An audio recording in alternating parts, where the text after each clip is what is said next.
Lady from California is recognized for 5 minutes. Thank you, Mr. Chairman. I move to strike the last word. Young lady has the floor. It's like we've used a time machine to go back to 2017, because once again, Republicans are trying to defund Planned Parenthood. Republicans pretend this is about preventing any taxpayer dollars from being spent on abortions, but that's not the case. Medicaid is already barred from paying for abortions. This is just another attempt to rip health care away from the most vulnerable patients and punish Republicans' enemies. According to the Kaiser Family Foundation, 1 in 3 women have been to Planned Parenthood Health Center for care.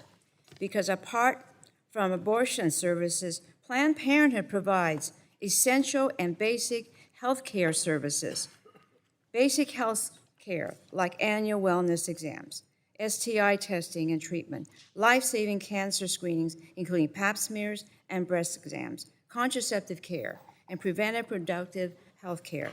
Defunding Planned Parenthood seems more like cancers will have more cancers go undetected, a tragedy that almost happened to Novelyn. Novelyn is from California and has used Planned Parenthood services for 28 years. She first went when she was 16 years old. She suffered from debilitating periods and was told by a friend that Planned Parenthood was a safe place to openly discuss her health. Novelyn used their services throughout college and into her early 30s. She relied on Planned Parenthood for women's wellness care and pap smears, breast exams, cancer screenings, family planning education, and birth control. She even used it when she found a lump in her right armpit. In fact, Planned Parenthood was the first call she made. Novelyn was able to make a quick appointment to see a nurse practitioner. Within 2 days of that visit, she was able to get a mammogram and ultrasound appointment, and a week later, she was diagnosed with breast cancer. This would not have been possible without Planned Parenthood. Defunding Planned Parenthood has devastating implications. It also disproportionately affects low-income families, women of color, immigrants, and young people, groups that are already vulnerable and historically marginalized. Planned Parenthood also disproportionately supports patients in the most vulnerable regions. 64% of Planned Parenthood health centers are in rural areas, medically underserved areas, or areas with health professional shortages.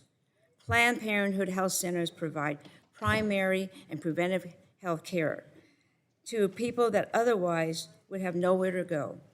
Not only is this harmful, it's just bad policy. The American people understand that the services Planned Parenthood provides are critical. Almost 75% of voters, including 55% of Trump voters, oppose Congress taking away funds from Planned Parenthood health centers for providing health, birth control, wellness exams, and cancer screening. And what's more, defunding Planned Parenthood wouldn't save any taxpayer dollars. According to a 2015 CBO calculation, defunding Planned Parenthood would actually cost the government $136 million over 10 years. Let me reiterate, this provision still leaves millions of patients with nowhere to go for health care.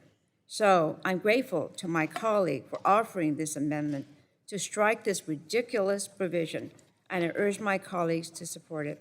With that, I yield the balance of my time.